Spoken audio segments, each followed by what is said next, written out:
Morning. देखो यार, आज हम रिवीजन स्ट्रेटेजी के बारे में बात करेंगे। आपका नीट का पेपर की फाइनल डेट आ चुकी है कि 13 सितंबर को आपका एग्जाम होगा। तो लास्ट टाइम में आपको क्या क्या स्ट्रेटेजीज फॉलो करनी है, क्या क्या स्टेप्स आपको उठाने हैं जिससे आप नीट बहुत आराम से क्लियर कर सकते हो। अगर तुम 360 पे हो तुम 450 पे पहुंच जाओगे, अगर 450 पे 540 पे पहुंच जाओगे।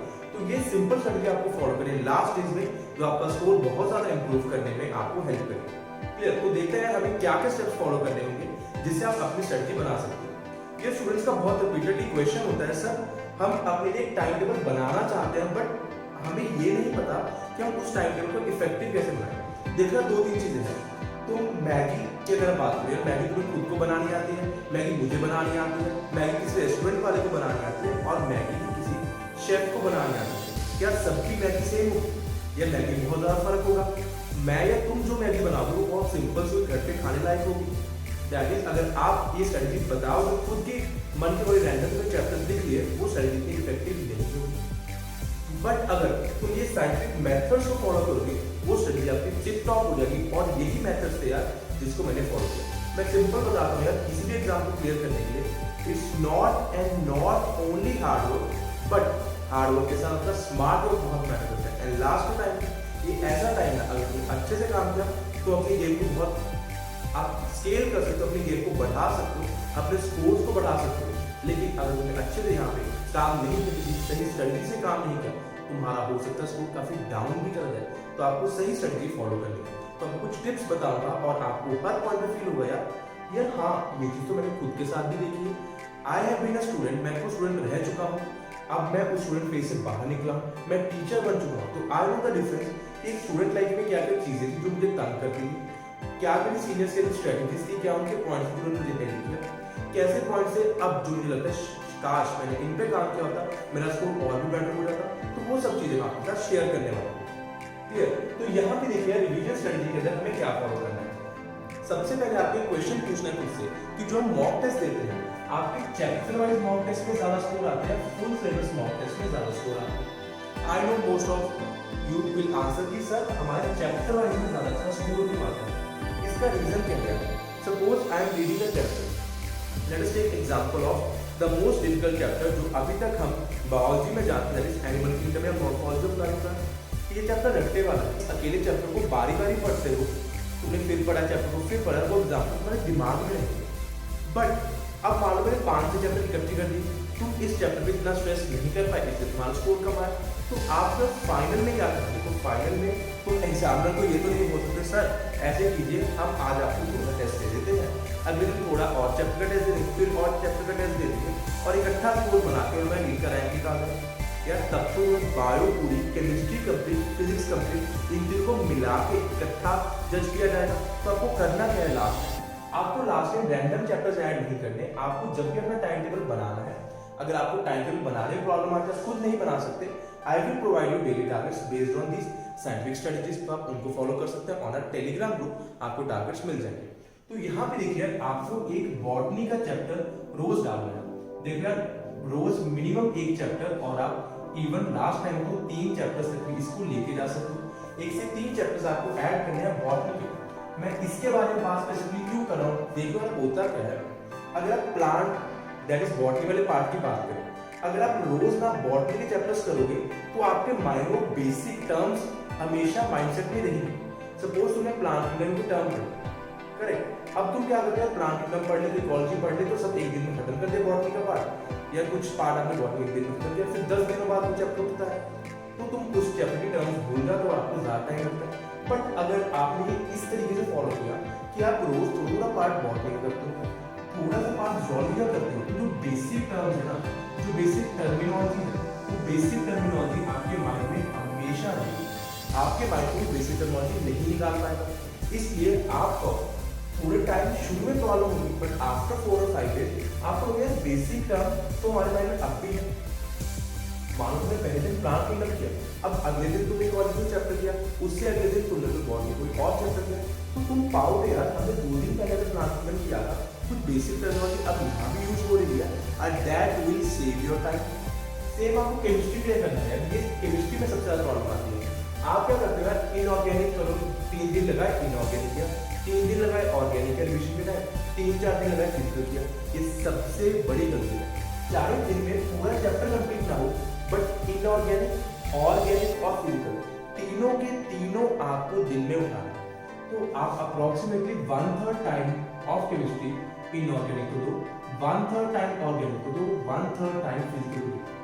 यहाँ पे रोज चैप्टर कंप्लीट करना इज नॉट इम्पॉर्टेंट। यहाँ पे इम्पॉर्टेंट क्या है कि आप इनऑर्गेनिक, ऑर्गेनिक और फिजिकल तीनों के तीनों रोज करो। बिकॉज अगर आप ऑर्गेनिक थोड़ी थोड़ी करके रोज करोगे, that will be more effective. क्यों? बिकॉज तुम्हारे माइंड में ना जो बेसिक ऑर्गेनिक रिएक्शन है, जो बेसिक है इस चैप्टर के या इस पार्ट के, वो आपके माइंड में हमेशा रहेंगे। तो आपको उन बेसिक्स पे काम नहीं करना पड़ेगा अगली बार जब रिवाइज करोगे। तो ये चीज आपके माइंड में हमेशा याद रहेगी। दैट्स व्हाई आपको ये टॉपिक्स को इनऑर्गेनिक, ऑर्गेनिक और फिजिकल को रोज करना है थोड़ा थोड़ा, रेदर देन कि एक टाइम में इनऑर्गेनिक की, फिर कुछ दिनों बाद ऑर्गेनिक की, फिर कुछ दिनों बाद फिजिकल की। तो आपको तीनों ये रोज करना है। करेक्ट। नेक्स्ट करते हैं मैकेनिक्स पे। Thermal, modern, isotherm, fluid, electricity, magnetism, optics, ये सब आपके फिजिक्स के पार्ट है। तो यहाँ पे आप तुम्हें क्या करना है, रोज थोड़ा सा क्वेश्चन मैकेनिक्स करो, रोज इस सेकंड सेट में से कुछ क्वेश्चन उठा लो, रोज इस थर्ड सेट में से कुछ क्वेश्चन उठा लो।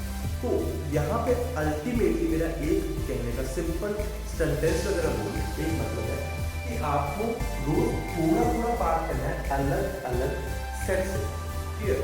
ये नहीं करना कि आप एक दिन में कुछ लोगों को और क्या देना चाहते हैं, एक दिन में सर आज पूरी बॉटल कंप्लीट कर देंगे, अगली जूलॉजी, फिर केमिस्ट्री रिवाइज करेंगे, फिर फिजिक्स रिवाइज करेंगे। यार पेपर का तो इकट्ठा देना है ना, तो इकट्ठा करने की आदत आती है। तब यही कारण है कि तुम अकेला टॉपिक पढ़ते हो, उसमें मास्टरी कर लेते हो और तुम्हारे अच्छे चैप्टर वाइज टेस्ट में स्कोर आ जाते हैं। लेकिन फुल सिलेबस में आपका स्कोर नहीं आ पाता बिकॉज आपको बेसिक टर्मिनोलॉजी तक भूल जाती है। तो यहाँ पे आपको थोड़ा थोड़ा पार्ट रोज करना है। क्लियर? तो इसका फर्स्ट स्टेप जो आपको फॉलो करना है टाइम टेबल बनाने की। And the second most important thing यार जो आपको खुद से पूछनी है वो है कि आपको जज करना पड़ेगा कि किस टॉपिक पे हमें एफर्ट लगाने का फायदा है, किस टॉपिक पे एफर्ट लगाने का फायदा नहीं है। वो चीज कैसे जज करेंगे, उस चीज के लिए आपको एक ग्राफ ड्रॉ करना होगा। तो हर टॉपिक को देखो और ग्राफ ड्रॉ करो। तो आपको एक्स एक्सिस पे यहां पे लेना है टाइम।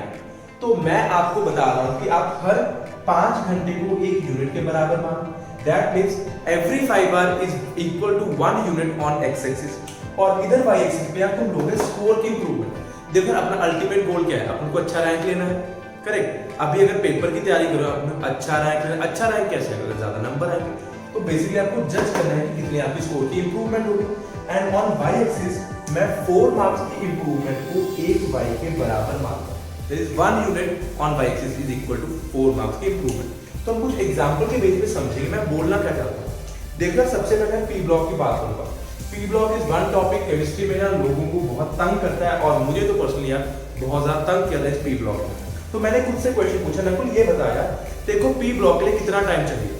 मैंने फिर आंसर उसका निकाला कि पी ब्लॉक को रिवाइज करने के लिए I need 10 hours which is equal to 2x। तो यहां पे मैं 2x मार्क कर लूंगा, दैट इज 10 आवर्स। फिर पूछूंगा कितना तेरे को लगता है तू इंप्रूवमेंट कर सकता है। अब यहां पे आता है कैच। कैच क्या है? देखो यहाँ पे इंप्रूवमेंट जज करनी है आपको, ये जज नहीं करना कि पेपर में कितने नंबर काटना है। तो मैंने खुद से पूछा नकुल यार पी ब्लॉक देख, तुझे पी ब्लॉक क्या तूने आज तक कभी पढ़ा है? मैंने बोला हाँ यार आज तक पढ़ा तो है। क्या तेरे तब अच्छे नंबर आते पी ब्लॉक जब रिवाइज कर जाता था? मैंने बोला यार तब भी अच्छे नंबर नहीं आते। फिर मैंने देखा है कितने क्वेश्चन आते, 2 से 3 क्वेश्चन आते हैं पी ब्लॉक से। अगर मैं रिवाइज नहीं करूंगा दैट इज विदाउट रिविजन, तो ये ऐसा घटिया चैप्टर है ना, अगर मैं इसको रिवाइज नहीं करूंगा तो I am very much sure मेरे इस पर्टिकुलर टॉपिक में कितने नंबर आएंगे। Without revision I will get 0 marks. फिर मैंने पूछा विद रिवीजन कितने नंबर आएंगे। ये सबसे इंपॉर्टेंट है। आप जज करते हो कितने क्वेश्चन आते हैं बट आपको खुद का लेवल पता होता है हर पर्टिकुलर चैप्टर में। तो विद रिवीजन मैंने कैसे किया कि मेरे तब भी 3 के 3 क्वेश्चन करेक्ट नहीं होंगे, तब भी मेरे सिर्फ 2 ही क्वेश्चन करेक्ट हो पाएंगे। That is with revision I will be able to get 8 marks. तो यहाँ पे आपने देखा कि 2 घंटे 2x मेहनत करके मेरे 8 मार्क्स का फायदा हो रहा है। तो यहाँ पे ये 2x हो गया, ये आपका 2y हो गया और इसको डिनोट करके मैंने आपके पी ब्लॉक के लिए डॉट लगा लिया।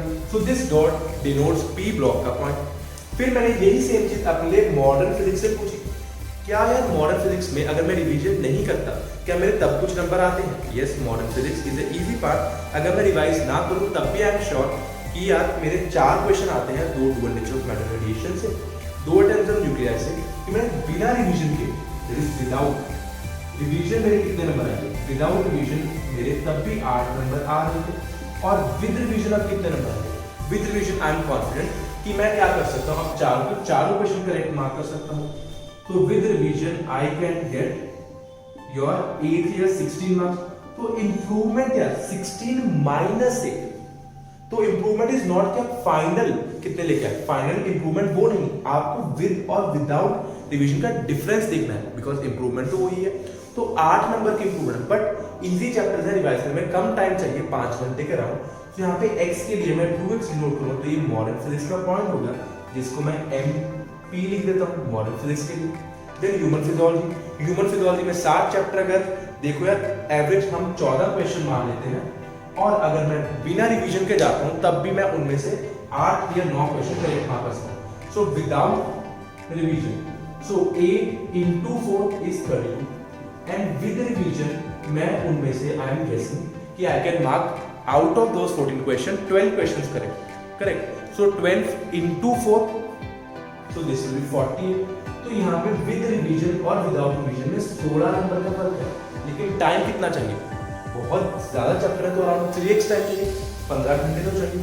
सो 3x में दैट इज यहाँ कहीं I will be able to get कितने 16 नंबर की इंप्रूवमेंट, दैट मींस यहाँ कहीं this point will be here, so this will be 3x, और ये इसका डबल करके यहाँ कहीं पॉइंट आ जाए। So this is human physiology. यार इकोलॉजी के 4 चैप्टर्स हैं, अगर विदाउट रिवीजन हम बात करें, सो आई गेस कि मैं विदाउट रिवीजन एवरेज 9 क्वेश्चन आते हैं, without revision I can get 5 questions correct which is 20 marks. अब with revision I can get 8 questions correct, so 8 questions correct मतलब 32 मार्क्स। सो 12 नंबर का फर्क है यहाँ पे, ये डिफरेंस है 12 नंबर का। और टाइम कितना चाहिए 4 चैप्टर्स को रिवाइज करें, एवरेज मुझे ये आपके 10 घंटे से भी थोड़ा कम टाइम चाहिए, तो यहाँ कहीं मार्क कर लूंगा, and improvement is of 12 marks, तो यहाँ कहीं उसका डॉट आ जाएगा। तो अब मुझे क्या करना है यार, अब मुझे स्लोप चेक करनी है। तो यहाँ पे अगर मैं, दिस इज फॉर इकोलॉजी, अगर सबसे पहले पी ब्लॉक की बात करूं, तो पी ब्लॉक में क्या था, 2y upon 2x which is 1 है स्लोप। अब मॉडर्न फिजिक्स में 2y अपॉन सिंगल x, तो स्लोप यहाँ पे 2 है। अगर ये ह्यूमन फिजियोलॉजी की बात करूं, सो यहाँ पे क्या था, 4y upon 3x, that is 1.33 slope है। क्लियर? यहाँ पे देखो इकोलॉजी के लिए क्या है मेरे लिए, अगर इकोलॉजी की बात करूंगा, this is 12 marks, is 3y upon आपका कितना होगा, आपका टाइम मैंने माना था कि आपको टाइम लगेगा 2x से थोड़ा सा कम 7-8 घंटे। क्लियर? तो यहाँ पे क्या आया आपके पास, 3 divide by 1 point, suppose we consider 1.5, तो आपका स्लोप इधर 2 आया। तो सबसे ज्यादा फायदा है यहाँ पे क्या का टॉपिक करने में, तो सबसे ज्यादा फायदा मॉडर्न फिजिक्स और इकोलॉजी करने में, देन ह्यूमन फिजियोलॉजी करने में, देन एंड में पी ब्लॉक करने में। तो आपको एक ऑर्डर पता चल चुका है कि आपको किस चीज पे स्ट्रेस करना है, किस पे नहीं करना। यही सबसे मुश्किल चीज है जो तुम हमेशा जूझते रहते थे, ये करूं वो करूं ये करूं वो करूं। तो हमेशा को इंप्रूवमेंट विद एंड विदाउट, ये मत जज करो कितने क्वेश्चन आते हैं, इट्स आपकी इंप्रूवमेंट के है। तो दैट्स व्हाई आई से यार आपको एक टीचर का दिया हुआ प्लान काम नहीं करेगा, but if you still want I will provide daily targets on my Telegram group based on this scientific methods, जिसमें आपका चैप्टर वाइज और फुल सिलेबस में आपको क्या क्या डेली टॉपिक उठाने हैं, प्लस आपको क्या लगता है क्या चीज आपके लिए बेटर काम करेगी। तो I will make a plan, वो चीज आपको हेल्प करेगी। Plus if you want more help, कि आपको अगर मान लो पढ़ने का मन नहीं करता, सर कभी कभी हम 8 घंटे पढ़ना थक जाते हैं, क्या करें, तो उस चीजों के लिए आपको स्मार्ट वर्क की वीडियो देखनी पड़ेगी, दैट विल हेल्प यू, आपको अच्छे से बताएगी कि आपको कैसे डिफरेंट नोट्स का फायदा उठाना है। So if you have any more suggestions, you are more than welcome to comment. आप अपने दोस्तों के साथ वीडियो को शेयर कीजिए, लाइक कीजिए, और साथ ही साथ सब्सक्राइब करना मत भूलिए चैनल को।